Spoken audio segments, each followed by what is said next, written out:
Des outils pour une remédiation plus efficace. Voici quelques problématiques liées à la remédiation. Des questions se posent comme comment fournir des appréciations outils au service des apprentissages et de la progression des élèves. Autre question, la correction est un travail fastidieux, elle représente à peu près 15% du temps de travail d'un enseignant environ. Comment le mettre au profit d'un véritable accompagnement dans le processus d'apprentissage? Autre question, comment éviter que la copie soit vite oubliée, ou égarée, ou jetée, ou pire, être abandonnée au fond du cartable.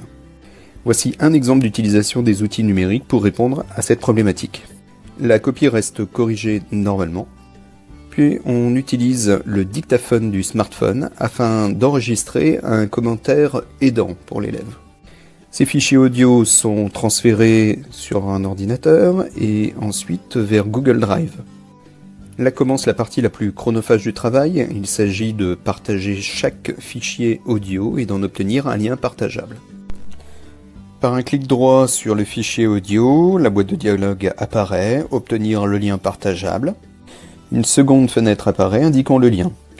Vous pouvez sélectionner qui a le droit de voir ce lien, soit l'utilisateur qui possède, ou alors tout le monde. Il est possible d'obtenir des liens raccourcis et de personnaliser les noms des fichiers. Pour cela, il existe un site internet, le site 8.re, la perle des raccourcisseurs d'URL.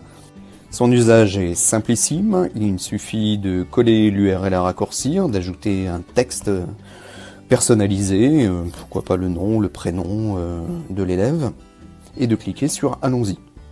Le site génère automatiquement un lien raccourci qu'il est possible de copier et de coller.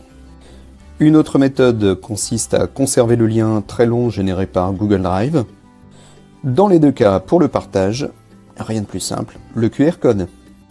Pour cela, un autre site très efficace, le site qrexplore.com. Ce site permet de générer des codes en série. Il suffit de copier-coller les adresses les unes après les autres. Le site peut générer jusqu'à 100 QR codes. Les options sont multiples. Vous pouvez modifier le niveau de correction, le pixel, les bordures, mais également générer un QR code sous format CSV. Vous pouvez modifier la taille de la police. Vous pouvez surtout générer des QR codes en divers formats, PNG ou JPG. Une fois cliqué sur générer les codes, vous avez la possibilité de télécharger le fichier en format .zip. Une fois téléchargé, il ne reste plus qu'à imprimer les QR codes de manière à pouvoir les distribuer à vos élèves, soit en direct, soit collés ou agreffés à la copie. Une autre solution est d'envoyer les liens ou les QR codes via l'ENT ou par mail à vos élèves. Les avantages de cette méthode. Après un temps de prise en main, c'est une diminution de temps de correction, notamment celle que l'on peut consacrer en classe. Cette méthode permet davantage de précision dans la correction. Cela permet d'être plus discert dans les commentaires, de formuler des conseils et des propositions de reformulation aux élèves. Cette correction audio peut être aussi envoyée par mail via l'ENT. Les parents peuvent aussi y avoir accès. Dans le cas d'un document réalisé à partir d'un traitement de texte, une autre possibilité est d'ajouter des commentaires, des questions de remédiation aux élèves directement sur le fichier. Un exemple avec Google Doc, la suite de Google Drive.